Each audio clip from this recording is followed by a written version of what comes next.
Hello. Welcome to India one of the most leading online platform OPD पे आप सभी का स्वागत है। देखिए साथियों, अपन पढ़ रहे थे ट्रांसलेशन। क्या पढ़ रहे थे? ट्रांसलेशन।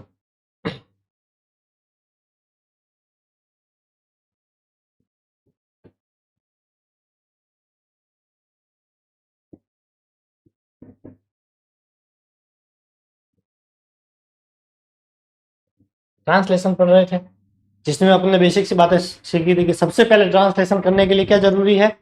जो भी वाक्य हिंदी में दे रखा है उसको इंग्लिश में बदलने के लिए सबसे पहला कार्य अपन ने क्या किया था? सब्जेक्ट को ढूंढना है। किसको ढूंढना है? सब्जेक्ट। और सब्जेक्ट को ढूंढना बिल्कुल आसान है। सब्जेक्ट का मतलब होता है कर्ता। कर्ता मतलब कार्य को करने वाला।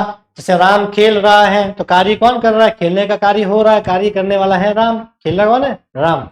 तो राम हो गया सब्जेक्ट। और वैसे नहीं पहचानो तो 99% वाक्यों में क्या होता है? सब्जेक्ट सबसे पहले दे रखा हो। जैसे राम खेल रहा है, राम दौड़ रहा है, तो राम क्या है? सब्जेक्ट। ये हो गया। दूसरा काम अपन ने क्या किया था? वर्ब को ढूंढा था। क्या ढूंढा था?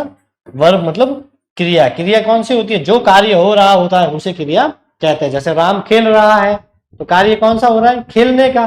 तो खेलना क्या हो गई? अपनी वर्ब। तो देखिए, अब वर्ब है, ये दो प्रकार से सेंटेंस बनेंगे। या तो वो टेंस से बनेगा या फिर वो एच वी यानी कि हेल्पिंग वर्ब या जिसे अपन लिंकिंग वर्ब बोलते हैं, इससे जो है अपना सेंटेंस बनेगा। जैसे मेरे पास दो पुस्तक हैं। अब मेरे पास दो पुस्तक है, यहाँ कोई काम हो रहा है? कार्य नहीं हो रहा। मेरे पास दो पुस्तक है, कार्य थोड़ी हो रहा है। बताया है कि मेरे पास दो पुस्तक हैं। तो जिसके अगर ऐसा कार्य हो रहा है जो कार्य नहीं हो रहा है, सिर्फ ऐसे ही वाक्य दे रखा है कि उसके पास एक कार है, तो कार्य नहीं हो रहा है, तो वो ज्यादातर जो वाक्य बनेगा वो इससे बनेगा, हेल्पिंग वर्ब से। अब हेल्पिंग वर्ब कौन सी होती है? Is, am, are, was, were, has, have और हैड।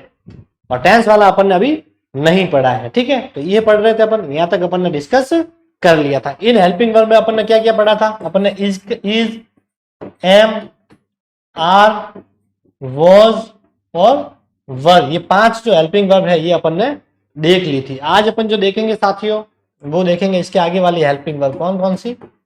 हैज, हैव और हैड। सबसे पहले तो देखिए, हैज के पीछे एस आ रहा है तो ये यूज होगी अपनी सिंगुलर के लिए। सिंगुलर सब्जेक्ट के साथ में यूज होगा हैज। और ये हैव जो है ये यूज होगा अपना बहुवचन के लिए यानी कि प्लूरल सब्जेक्ट के साथ में। और ये हेड जो है साथियों, ये दोनों के साथ में यूज होगा। दोनों से मतलब है यहाँ पर एक वचन यानी कि सिंगुलर प्लस प्लूरल। एक वचन के लिए भी आएगी और बहुवचन के लिए भी आएगी। तो मोटे रूप से यहाँ तक समझना है। हैज सिंगुलर के लिए आएगी, हैव प्लूरल के लिए आएगी, बहुवचन के लिए। और हेड जो है वो सिंगुलर और प्लूरल दोनों के साथ में ही यूज होती है। और पहचानने के पता, ये देखिए, इज के पीछे एस आ रहा है सिंगुलर के लिए, हैज के पीछे एस आ रहा है तो सिंगुलर, वॉज के पीछे एस आ रहा है तो सिंगुलर के साथ में यूज होती है। ठीक है, चले शुरू करते हैं अपनी क्लास। देखिए, तो the use of has, have, had as link verb.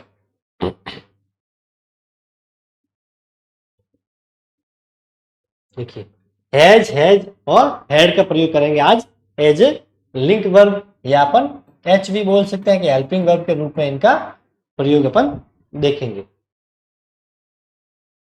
तो देखिए, कुछ रूल्स है। पहला जो रूल्स है वो रूल्स देख लेते हैं। Have, has and had are used for position.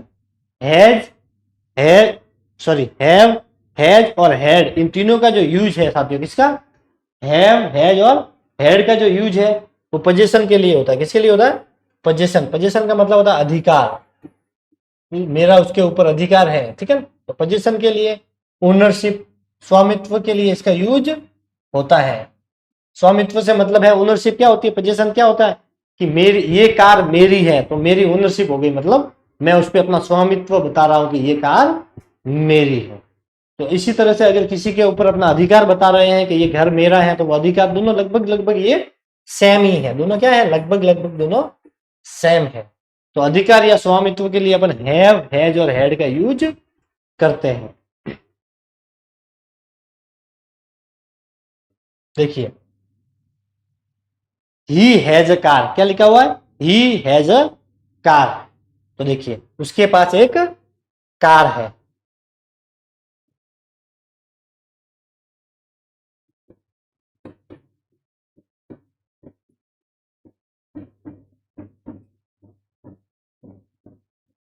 उसके पास कार है। तो क्या हो जाएगा, देखिए उसके की जगह पे आ जाएगा ही, ये सब्जेक्ट हो गया अपना, उसके पास कार है। तो उसके पास कार है मतलब उसके अधिकार बता रहा है कि कार मेरी है। ओनरशिप पोजीशन को बता रहा है, पोजीशन को बता रहा तो हैज, हैव और हैड का यूज होगा।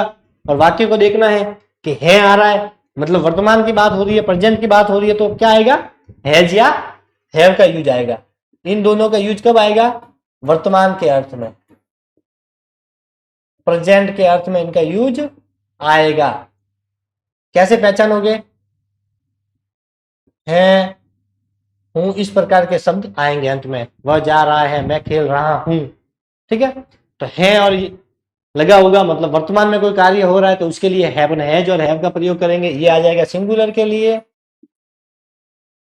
और हैज आ जाएगा अपना प्लूरल के साथ में। इतना अपने को पता चल गया। और वर्तमान में है तो हैज और हैव का यूज करना है ओनरशिप और पोजीशन, किसी चीज के ऊपर अपना अधिकार बताने के अर्थ में। और अगर यही बात पास्ट में हो रही है, किसमें हो रही है, पास्ट में, जिसमें था, थे, थी, इस प्रकार के वर्ड दे रखे हैं, गया, ठीक है, आया, या हो सकता है पीछे क्या आ सकता है, या, तो समझ जाना पास्ट की बात है तो फिर क्या आ जाएगा, हेड, हो सकता सिंगुलर हो या प्लूरल हो, दोनों के साथ में हेड ही आएगा। यहां तो देखिए, तो उसके पार कार है, उसके का हो गया ये ही, ठीक है, उसके पास है, अधिकार में है, तो ही के साथ में क्या आएगा, हैज या हैव, सिंगुलर है ही, तो यहां पे लगा दीजिए हैज। अब क्या है उसके पास, कार, तो अ कार, तो उसके पास एक कार है, बिल्कुल इजी है। देखिए दूसरा यूज देख लेते हैं, in the sense of eat drink, eat का मतलब खाना, ड्रिंक मतलब पीना, टेक यानी लेना, और एक्सपीरियंस यानी कि अनुभव के लिए, और इंजॉय के लिए मतलब आनंद जो होता है उसके लिए साथियों, एटसेट्रा के लिए अपने हैज, हैव और हैड का यूज करते हैं। तो पहला यूज तो आपको पता चल गया, पोजीशन यानी ओनरशिप, किसी के पास कोई चीज है, ये पेन मेरी है, ठीक है, ये घर उसका है, उसके ऊपर वो अधिकार बता रहा है, उसका स्वामित्व बता रहा है। तो अपन हैज, हैव और हैड से अपन वाक्य को चेंज करेंगे। चेंज कैसे करेंगे, प्रेजेंट में है तो हैज, हैव से करेंगे, पास्ट में है तो हैड से करेंगे, सिंगुलर है तो हैज लगाना है, प्लूरल है तो हैव लगाना है, और पास्ट में है कि ये घर उसका था, ठीक है, तो हैड से करना, चाहे वो सिंगुलर हो चाहे प्लूरल हो। यहां तक समझ में आ गया। दूसरा देखिए, अगर पीछे खाने की बात हो रही है, पीने की बात हो रही है, टेक यानी लेने की बात हो रही है, एक्सपीरियंस अनुभव की बात हो रही है, आनंद इस प्रकार के एंजॉय की बात हो रही है, तो इनके साथ अपन हैज, हैव और हैड का यूज करते हैं। वही वर्तमान की बात हो रही है तो हैज, हैव लगाना है, और पास्ट की बात हो रही है तो हैड लगाना है। जो ऊपर वाला रूल था वो का वही वापस लगेगा। देखिए, he has breakfast at 8 AM, वह जो है अपना ब्रेकफास्ट जो है, सुबह का जो ब्रेकफास्ट है, नाश्ता, वह सुबह 8 बजे लेता है। तो यहाँ पे खाने की बात हो रही है, ईट मतलब खाने की यहाँ पे बात हो रही है, ठीक है। He had a fine journey, उसकी जो जर्नी है वो अच्छी थी। तो ये देखिए एंजॉय की बात हो रही है कि मेरी जो जर्नी थी वो अच्छी रही, sorry, we had a fine journey, हमारी हमारी यात्रा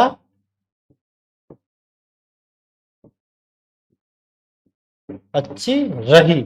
देखिए अब वाक्य को पढ़िए, हमारी यात्रा अच्छी रही या यात्रा अच्छी थी, मतलब कार्य पहले हो चुका है, पास्ट की बात है कि हमारी यात्रा अच्छी रही, मतलब यात्रा पूरी करके वो आ चुका है, तो पास्ट की बात है। तो देखिए हमारी मतलब वी, तो ये आ गया वी। अब ये शायद सिंगुलर हो या प्लूरल हो, वैसे प्लूरल में आता ही, तो इसके साथ में पास्ट की बात है, इसलिए अपने को हैड लगाना। अब यहाँ पे अपन हैज और हैव नहीं लगा सकते। आगे समझ में यहां तक हो गया। ये सब्जेक्ट का हो गया वी, फिर हैज, हैव, हैड में से लगाना है, तो पास्ट है इसलिए अपन ने हैड लगा दिया। अच्छी रही, अच्छी को क्या बोलते हैं, तो फाइन, और यात्रा को क्या बोलते हैं, जर्नी। तो ये पीछे से वापस वाक्य बन जाएगा, तो we had a fine journey, ठीक है, नाइस जर्नी भी अपन कर सकते हैं। प्रेजेंट टेंस में थर्ड पर्सन सिंगुलर नंबर जैसे ही, सी, इट या कोई भी नाम है के साथ में हैज और हैव, बाकी सब में हैव आता है। ये आपको पता ही है कि प्रेजेंट टेंस की अगर बात हो रही है, थर्ड पर्सन है, थर्ड पर्सन से मतलब है ही, सी, इट या कोई भी नाम, इनके साथ में क्या आता है, इनके साथ में हमेशा हैज आता है। ये मैंने बता दिया क्योंकि ये सिंगुलर होता है, इसीलिए इनके साथ में हैज आएगा। और बाकी जितने भी बचे, बाकी से मतलब है उन सबके साथ में हैव आएगा। बाकी मतलब जैसे कि फर्स्ट पर्सन में क्या आता है, आई और वी, तो फर्स्ट पर्सन के साथ में है जाएगा एक, तो फर्स्ट पर्सन में क्या आता है ये आपको पता ही है, आई और वी, और एक सेकंड पर्सन के साथ में भी हैव आएगा। सेकंड पर्सन क्या होता है, you, I we first person, you second person होता है, बाकी सारे थर्ड पर्सन होता है, ठीक है। और जैसे कि वी हो गया, दे हो गया, इनके साथ में भी हैव आता है, ठीक है। देखिए पास्ट टेंस में सबके साथ हैड आता है, यहाँ पे तो कोई दिक्कत ही नहीं है, हैड के लिए तो चाहे सिंगुलर हो चाहे प्लूरल हो, सबके साथ में ही हैड यूज करना है। हैव, हैज, हैड का अर्थ रखना, खाना पीना, अनुभव करना और लेना के अर्थ में इस प्रकार से यूज कर सकते हैं। देखिए रखना, ठीक है, हैज और हैड का जो अर्थ है वो क्या है, रखना, ठीक है। खाना पीने और अनुभव करने और लेने के अर्थ में यूज कर सकते हैं। जैसे यहाँ पे दे रखा, देखिए टेक मतलब लेना, ठीक है, ईट ड्रिंक मतलब खाना पीना, अनुभव करना, एक्सपीरियंस, ठीक है।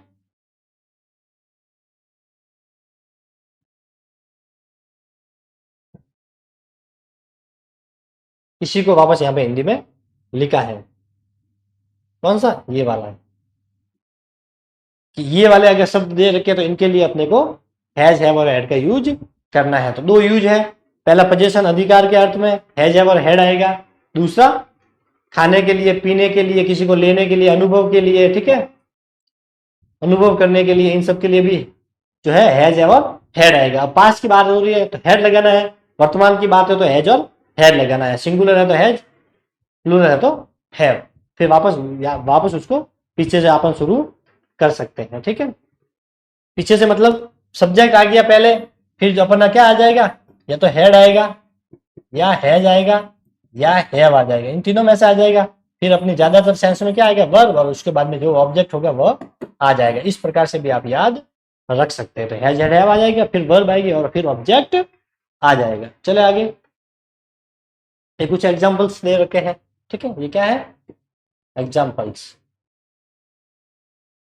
देखिए कमला के पास एक सोने की चैन है, तो इससे कोई पता नहीं चल रहा है कौन सा टेंस है, ता है, ती है, नहीं चल रहा है, तो ये हैज, हैव और हैड से बनेगा। देखिए सबसे पहले तो सब्जेक्ट अपने को पता है, ये आ गया सब्जेक्ट, फिर अपने को पता है हैज, हैव और हैड लगाना है, तो ये कमला सिंगुलर है तो इसीलिए यहाँ पर हैज आ गया, और है लिखा हुआ है, इसका मतलब प्रेजेंट की बात हो रही है, और प्रेजेंट की बात हो रही है तो अपने को पता है कि इनके साथ में क्या आएगा, या तो हैज आएगा या फिर इसमें हैव आएगा, हैड नहीं आ सकता।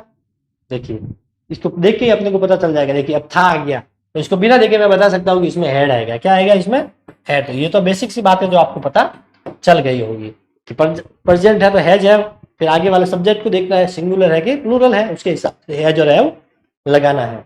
तो यहाँ तक तो हो गया सब्जेक्ट, इसके हिसाब से यहाँ पे हैज आ गया। उसके पास एक सोने की चैन है, अब उसके पास क्या है, सोने की चैन, तो क्या होगी, गोल्ड चैन, ठीक है। तो कमला हैज अ गोल्ड चैन, तो ये उसके पास में होने के अर्थ में अपन ने हैज का यूज किया है। तो कमला हैज अ गोल्ड चैन हो गया बिल्कुल इजी वे में। देखिए मेरे पास एक अच्छी कार है, तो मेरे पास है तो मेरे का हो गया यहाँ पे आई, मैं लिखा हुआ, मेरा लिखा हुआ, मेरी लिखा हुआ, उन सबके लिए आई का ही यूज होता है। मेरी वैसे माई होता है, ठीक है। तो मेरे है तो क्या हो जाएगा, आई। अब मैंने आपको बताया था कि फर्स्ट पर्सन में क्या आता है, आई और वी दोनों के साथ में ही क्या आता है, हैव। तो यहाँ पे क्या आ गया अपना, हैव। उसके पास क्या, एक अच्छी कार, तो एक अच्छी, एक ये गुड कार, क्या हो गया, a good car, I have a good car, मेरे पास एक अच्छी कार है। और है लिखा हुआ है मतलब हैज, हैव आएगा, और आई के साथ में हमेशा हैव आता है। क्या तुम्हारे पास लिखने के लिए कोई कलम नहीं है, देखिए प्रश्नवाचक चिन्ह आ गया, क्या आ गया, प्रश्नवाचक चिन्ह। तो इसका मतलब है कि हेल्पिंग वर्ब आगे आएगी, क्योंकि अपन WH वर्ड तो पढ़ ही नहीं रहे। तो हेल्पिंग वर्ब में क्या आएगी, हैज और हैव में से दोनों में से जो भी शब्द आएगा वो आगे आएगा। हेड तो आएगा नहीं, क्योंकि यहाँ पर है लिखा हुआ है, मतलब प्रेजेंट की बात हो रही है। किसकी बात हो रही है, प्रेजेंट टेंस की बात हो रही है। प्रेजेंट में हैज, हैव आएगा, और है आ गया, पीछे क्वेश्चन मार्क देखना है, प्रश्नवाचक चिन्ह आ गया, मतलब अपनी हेल्पिंग वर्ब को अब आगे लेके जाना, कुछ इसमें चेंज ज्यादा नहीं करना, सिर्फ हेल्पिंग वर्ब आगे आ जाएगी, लिंकिंग वर्ब। तो देखिए यहाँ पे क्या लिखा हुआ है, यू, तुम्हारे को यू, तो यू के हिसाब से अब यहाँ पर हेल्पिंग वर्ब लगेगी।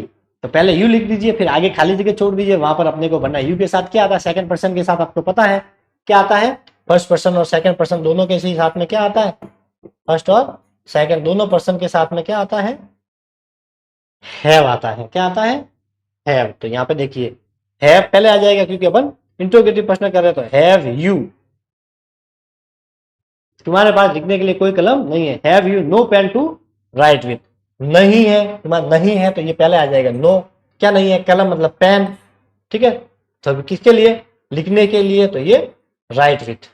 उल्टा ऐसे इस प्रकार से चलना है। तो हैव पहले यू आ गया, यू के अकॉर्डिंग अपने को आगे हैव लगाना है क्योंकि इंट्रोगेटिव है इसलिए हेल्पिंग वर्ब पहले आएगी, ये ध्यान रखना है। हेल्पिंग वर्ब से ही शुरू होगा। इंट्रोगेटिव वाक्य है तो वो हेल्पिंग वर्ब से शुरू होता है या फिर WH वर्ड से शुरू होता है। और अपन हैज हैव हेल्पिंग वर्ब पढ़ रहे हैं इसीलिए यहाँ पर हैव आएगा और हैव इसके अकॉर्डिंग आया। फिर देखिए नहीं है, नहीं का हो गया नो।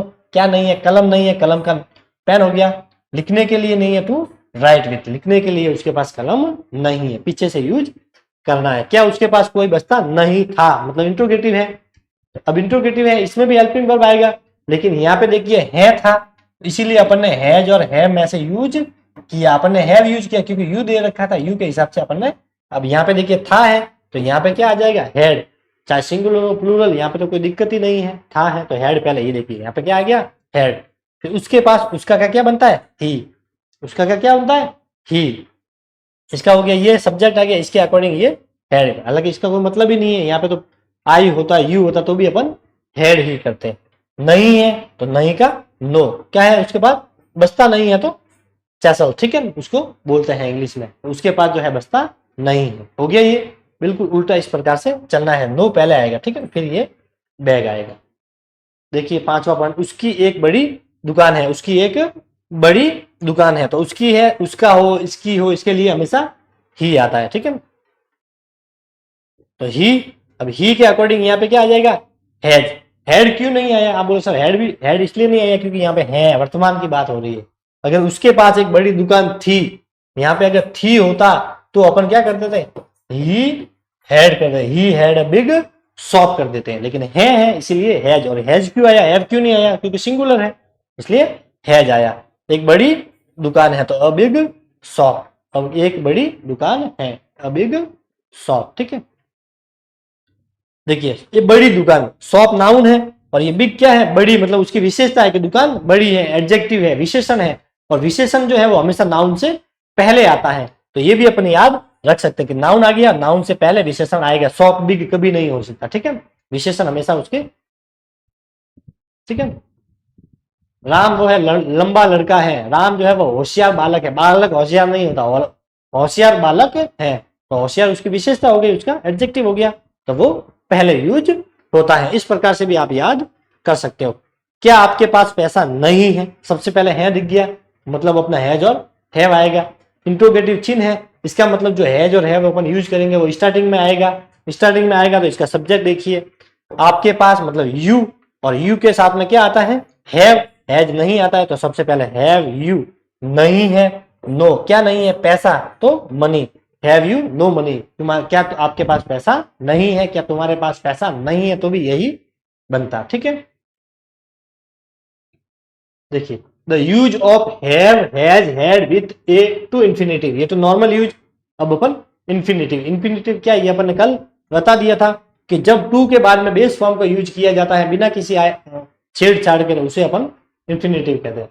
तो देखिए has, have, had with a to infinitive to indicate a conclusion और ऑब्लिगेशन और एक्सपीरियंस को बताने के लिए अगर प्रयोग किया जा रहा है हैव, हैज और हैड का। किसको बताने के लिए? कंपल्सन का मतलब होता है बाध्यता, ऑब्लिगेशन कर्तव्य, या एक्सपीरियंस मतलब अनुभव बताने के लिए अगर हैव हैड का यूज कर रहे हैं तो वहां पे टू इंफिनिटिव का यूज होगा, ठीक है। ये एग्जांपल दे रखे हैं यहाँ पर। मुझे गांव जाना पड़ता है, मतलब ये किसको शो कर रहा है? उसकी कंपल्सन, उसकी बाध्यता है कि मुझे गांव जाना पड़ता है। वहां पे उसके पेरेंट्स रहते होंगे तो ये जिम्मेदारी है उसकी कि उसको, इसलिए उसको गांव जाना पड़ता है। ऑब्लिगेशन को शो कर रहा है ये, ठीक है, कंपल्सन को। तो मुझे का क्या हो जाएगा? आय। अब देखिए है मतलब हैज और है में से आएगा, और आई के साथ में क्या आता है? हैव। और यहाँ पे देखिए टू इंफिनिटिव लगाना है तो इसीलिए अपने को वर्ब से पहले टू लगाना। टू का लगेगा? जो भी वर्ब है, खाना, पीना, जाना, दौड़ना, ये सब वर्ब होती है। तो यहाँ पे वर्ब क्या है? जाना, गो। तो गो को लिखने से पहले अपने को यहाँ पर टू लगाना, टू गो हो जाएगा। क्या हो जाएगा? To go. अब कहाँ जाना है? गांव, to the village, to the village. उल्टे से ही बना, सब्जेक्ट आई हो गया, आई के हिसाब से यहाँ पे हैव लगा दिया, जाना है तो गो, गो लिख दिया, लेकिन अपन ये कंपल्सन को बता रहा है इसलिए अपने को इन्फिनेटिव लगाना पड़ेगा टू गो, ठीक है। वर्ब से जस्ट पहले इन्फिनेटिव आता है, इन्फिनेटिव कहाँ आता है, वर्ब से पहले, और यहाँ पे सिर्फ गो आएगा, गोज, गोइंग, इस प्रकार का यूज नहीं होता। इन्फिनेटिव के बाद में हमेशा बेस फॉर्म यूज होती है, जैसे गो, कम, सीधी फॉर्म, ठीक है।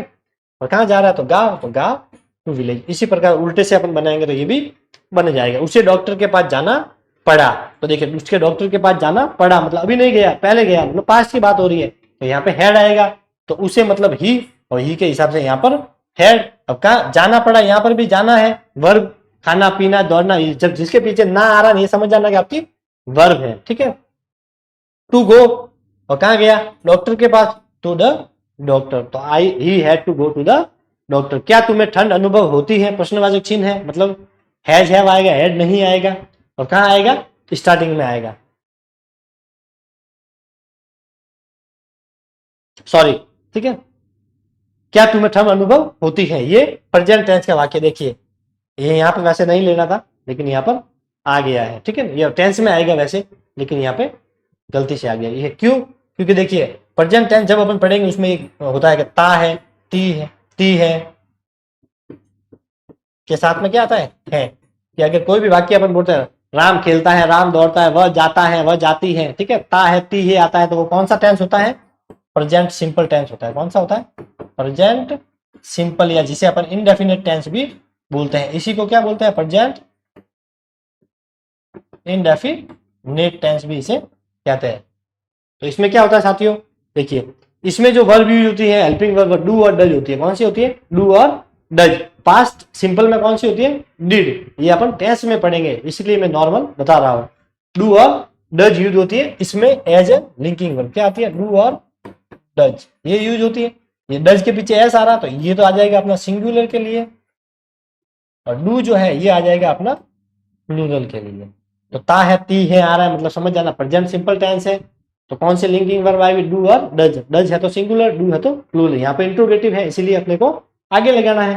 तो आगे सबसे पहले यू लिखा हुआ है, और यू के साथ में हमेशा प्लूरल वाली वर्ब आती है। उससे पहले भी अपन ने देखा यू के साथ हैज नहीं लगाया, सिंगुलर वाली अपन ने हैव लगाया है, तो यहाँ पर भी डज नहीं आएगा, यू के साथ में फर्स्ट पर्सन और सेकंड पर्सन के साथ में डू आता है, ठीक है। यू के पहले क्या आ जाएगा, डू यू, और उसके पास है तो होने के अर्थ में क्या आ जाएगा, हैव, ठीक है। हैव कोल्ड, क्या तुम्हें ठंड अनुभव होती है, तो डू यू हैव कोल्ड, ठीक है।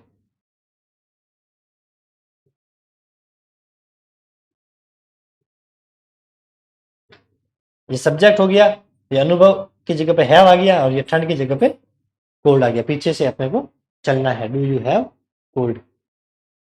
वह इतना अमीर है कि उसे काम नहीं करना पड़ता,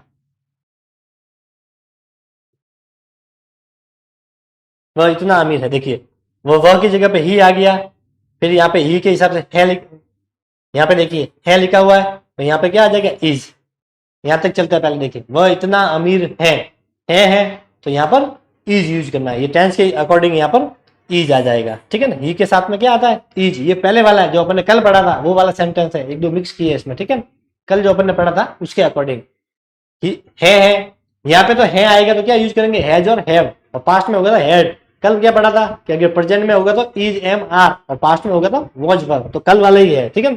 तो है तो ही सिंगुलर है इसलिए इज आ गया। वह क्या है, वह इतना अमीर है, इतना अमीर है मतलब सो रिच। फिर की जगह पे क्या आ गया, दैट, की जगह पर आया दैट, कि उसे काम नहीं करना पड़ता, ठीक है। कि ही, उसे मतलब ही काम नहीं करना पड़ता, डजंट, ठीक है, डजंट हैव टू वर्क, उसे काम नहीं करना पड़ा, he doesn't have to work. अब देखिए उसी का अपन ने ही किया, और ही के अकॉर्डिंग ही उसे यहाँ पर डज किया, क्योंकि ही सिंगुलर है, और सिंगुलर है इसका मतलब क्या आ जाएगा, ये देखिए डज किसके साथ में आता है, सिंगुलर के साथ में, ठीक है। यहाँ पे कोई अगर होता मैं उसे, मुझे काम नहीं करना पड़ता, तो फिर यहाँ पे क्या हो जाता, आई, और आई के साथ में फिर डज नहीं आता, फिर क्या आता, डोंट, क्या आ जाता, डोंट। तो ये ही सिंगुलर था इसलिए अपन ने डजंट का यूज किया है, डजंट हैव टू वर्क। ये करना जो है इसके अर्थ में यहाँ पर हैव का यूज हुआ, और क्या नहीं करना पड़ता, काम, तो ये काम आ जाएगा सबसे पीछे, वर्क, ठीक है ना।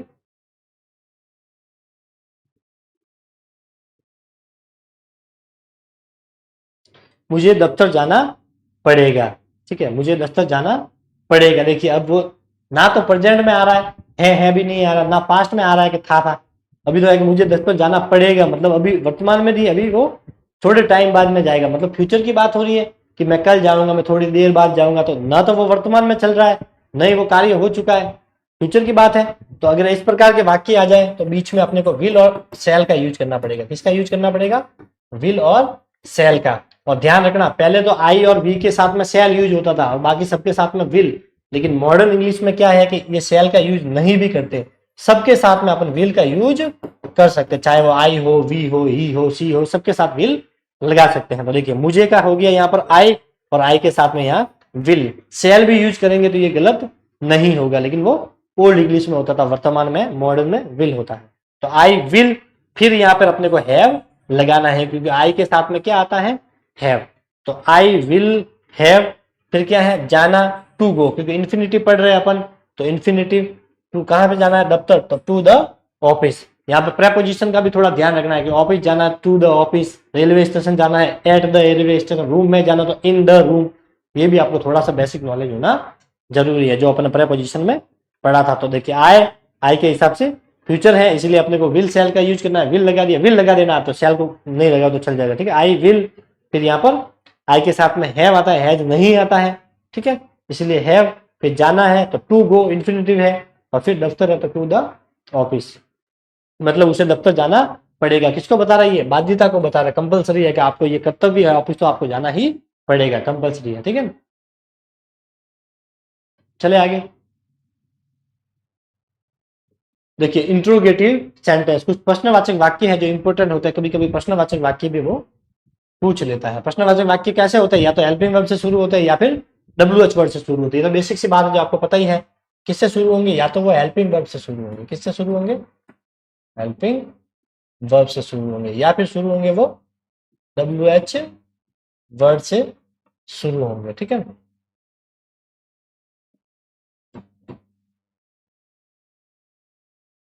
The use of what, why, who, when, ठीक है, इसमें सिर्फ इनका यूज बताया गया, व्हाट, वाई, हु, व्हेन, और एक हाउ भी है इसमें, ठीक है, यहाँ पर भी कॉमा है।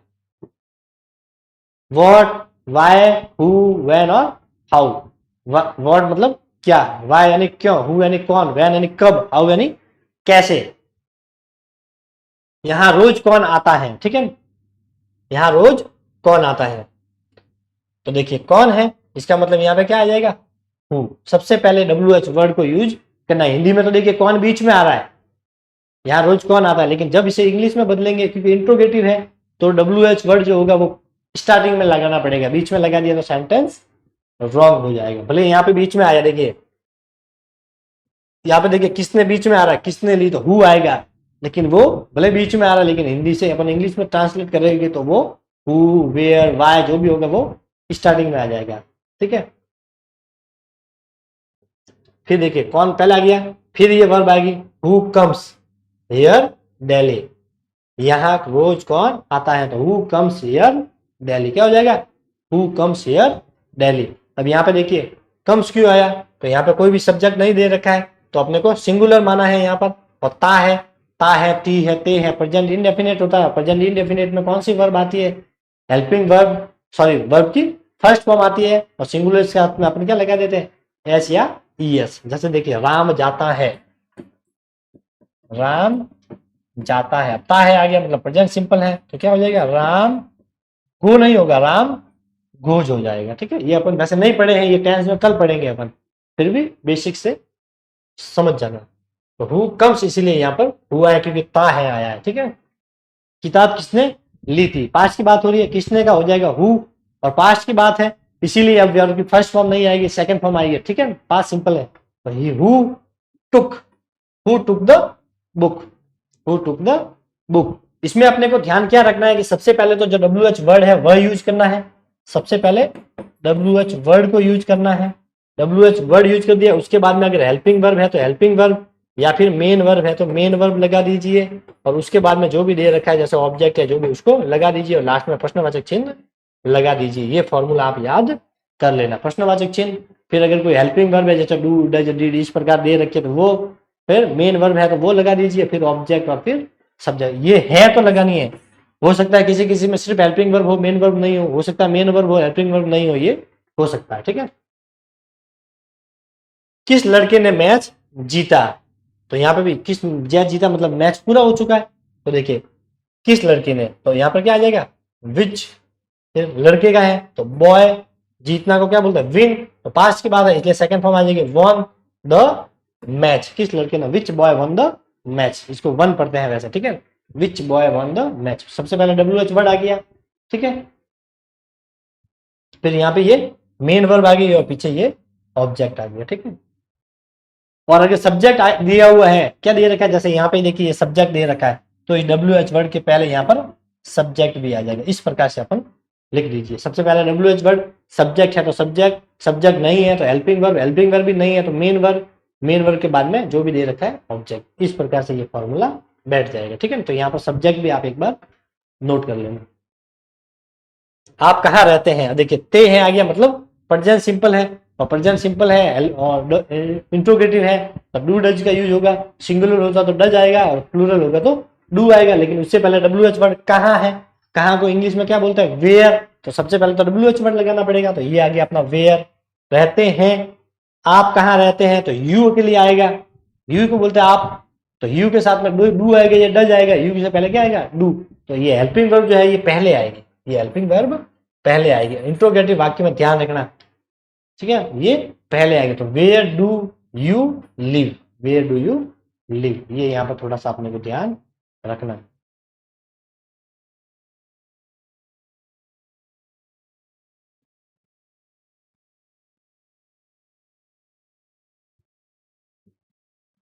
इसे पहले आप हटा भी दोगे एक बार के लिए तो चल जाएगा। ठीक है, हेल्पिंग वर्ब वर्ब, ठीक है, वेयर डू यू लिव, तो देखिए WH वर्ड और उसके बाद में अगर डू डज का यूज कर रहे हैं, डू डज डिड का यूज कर रहे हैं तो वो उसके जस्ट पहले आएगी। जैसे देखिए वेयर है उसके बाद में डू आ गया, ये देख वाई है उसके बाद में डिड आ गया, वैन है तो इसके बाद में डिड आ गया। तो जब भी इंट्रोगेटिव यूज करेंगे तो पहले WH वर्ड यूज करना है, फिर जो भी अगर दे रखा डू डज डिड वो आएगा, फिर अगर कोई सब्जेक्ट है तो फिर आएगा, और फिर उसके बाद में जो पीछे दे रखा है जैसे मेन वर्ब है तो वो आ जाएगी, और पीछे जो भी दे रखा है वो आ जाएगा। ठीक है,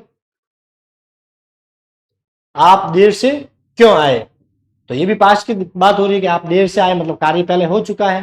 तो सबसे पहले तो क्यों, तो वाई, ठीक है, तो देखिए वाई और पास्ट में है इसलिए डिड आ गया, आप हैं तो यहाँ पे यू कर दिया कम लेट, क्या है वाई, आप देर से क्यों आए तो why did you come late, समझ में आ गया। पहले वाई WH वर्ड पास्ट की बात है इसलिए डिड आ गया, फिर आप है तो यू आ गया, देर से आए तो कम लेट, और पीछे क्वेश्चन मार्क।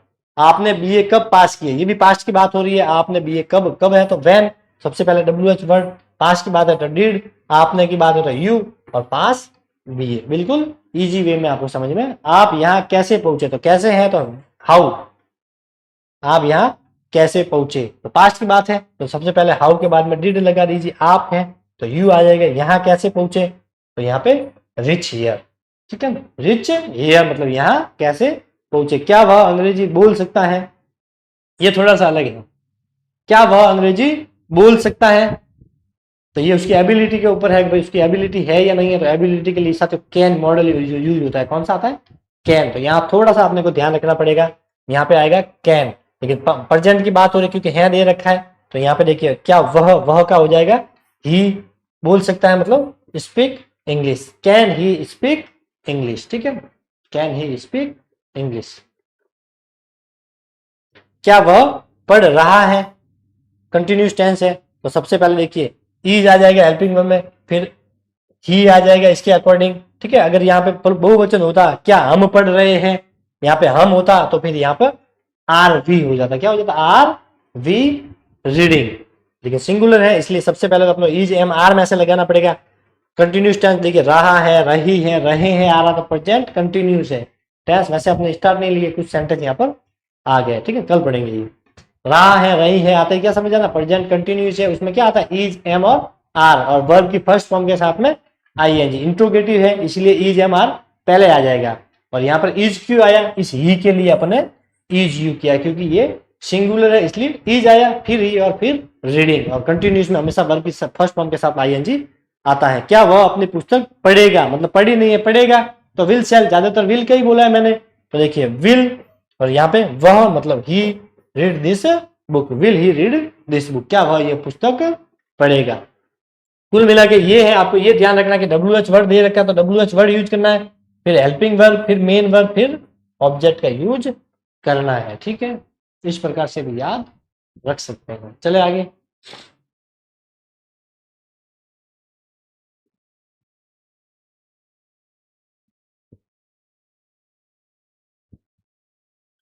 ये अपन जो कल पढ़ेंगे ना साथियों टेंस वाली क्लास, उसके लिए इंपॉर्टेंट एक इंडेक्स दे रखी है।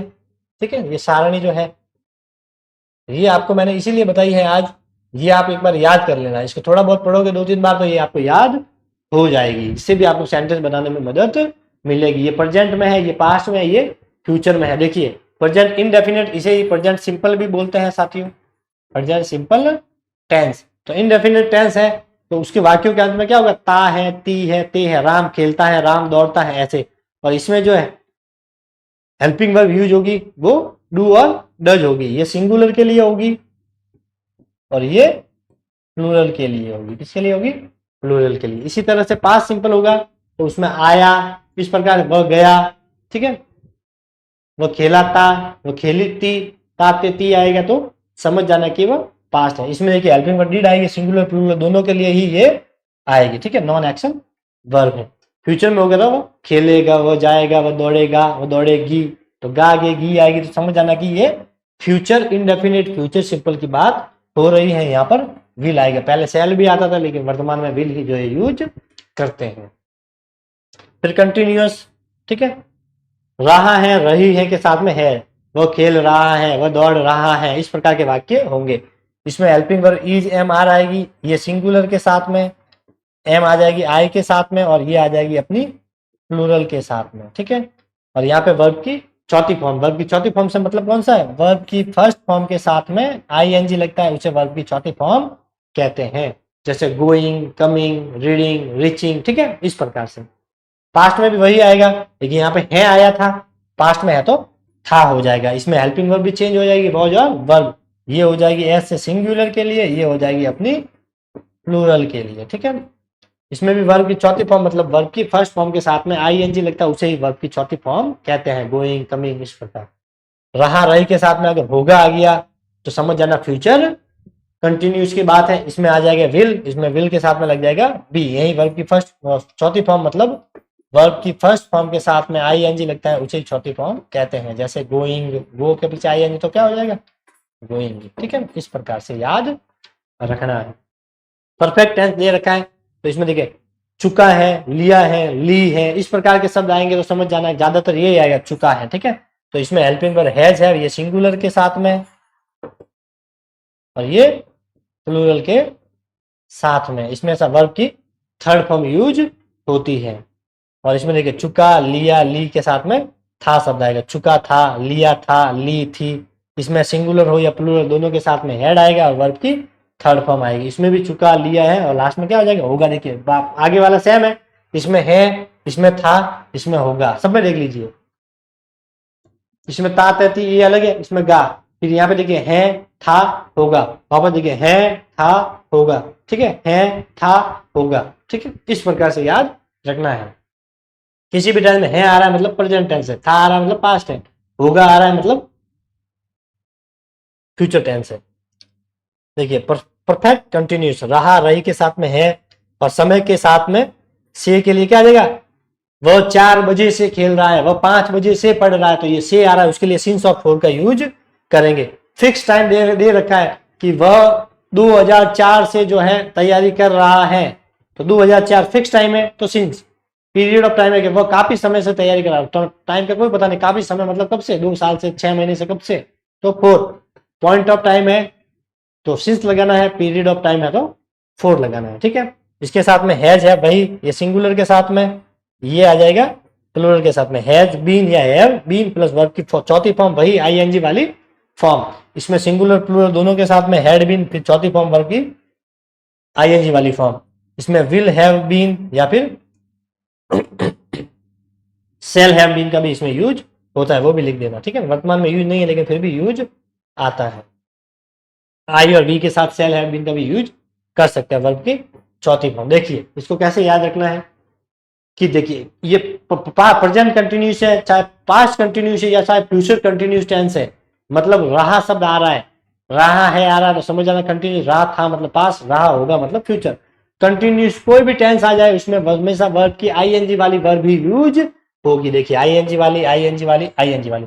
इसमें भी देखिए कंटिन्यूस शब्द लिख रहा है, परफेक्ट है लेकिन कंटिन्यूस तो शब्द आ रहा है, तो इसमें भी चौथी फॉर्म आएगी आईएनजी वाली, आईएनजी वाली, आईएनजी वाली। दोनों में अंतर क्या है, इसमें सिर्फ कार्य हो रहा होगा, इसमें समय भी दे रखा होगा। क्या दे रखा होगा, समय, तो उसमें समय के साथ में अपने को सिंस फॉर और यूज करना है। तो कंटिन्यू चाहे कोई भी टेंस हो उसमें आईएनजी वाली वर्ब ही आएगी। अब यहाँ पे देखिए परफेक्ट टेंस है तो ये भी हो गया, ये भी आ गया समझ में। अब ये तीसरा देखते हैं परफेक्ट।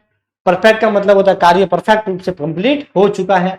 तो चाहे कौन सा भी टेंस हो अपने को वर्ब की थर्ड फॉर्म यूज करनी है। देखिए वर्ब की थर्ड फॉर्म, वर्ब की थर्ड फॉर्म, वर्ब की थर्ड फॉर्म। अंतर जो है वो हेल्पिंग वर्ब में है, यहाँ पे हैज हैव है, यहाँ पर हैड है, यहाँ पर विल हैव है। तो ये सब में ही वर्ब की थर्ड फॉर्म, इसमें थोड़ा सा अलग है सब में। इसमें वर्ब की फर्स्ट फॉर्म, इसमें डिड के बाद इसमें वर्ब की सेकंड फॉर्म आएगी, ठीक है। इसमें विल के साथ में ज्यादातर विल का यूज होता है, ही विल गो, ठीक है। तो ये आपको याद करनी है सारणी, ठीक है। तो ये थी साथियों अपनी क्लास टेंस की ये सारणी है। ये अगर याद कर लोगे तो आपका टेंस का वाक्य जो है वो गलत नहीं होगा। उसमें क्या होगा, सेंटेंस को आप ज्यादातर तो ऐसे ही देता है, पीछे से जो है वो बन जाएगा, लेकिन अपने को पता भी तो होना चाहिए कि रहा है मतलब कंटिन्यूस है, आईएनजी वाली वर्ब आएगी। तो थोड़ा ये सारणी याद कर ली तो आपका ट्रांसलेशन का प्रश्न गलत नहीं होगा, ठीक है। Thank you, have a good day.